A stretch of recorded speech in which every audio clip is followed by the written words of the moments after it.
Расстреляли на рассвете, когда еще белела мгла. Там были женщины и дети, и эта девочка была. Сперва велели им раздеться, затем к обрыву стать спиной. Но прозвучал вдруг голос детский, наивный, чистый, живой.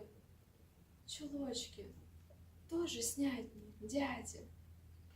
Не упрекая, не броня, смотрели прямо в душу, глядя трехлетней девочке глаза.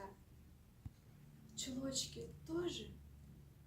И смятением эсэсовец объят. Рука сама с собой в волнении вдруг опускает автомат. И снова скован взглядом детским.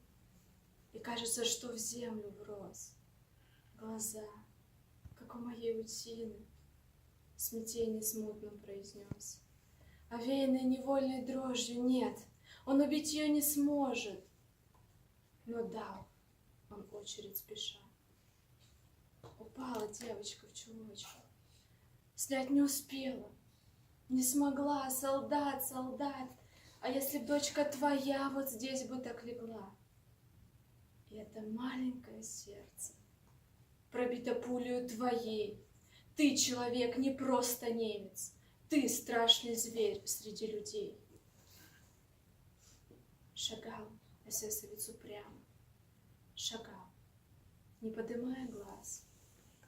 Впервые, может, эта дума в сознании травленно зажглась. И снова взгляд светился детским. И снова слышится опять. И не забудется навеки. Чулочки, дядя, тоже снять?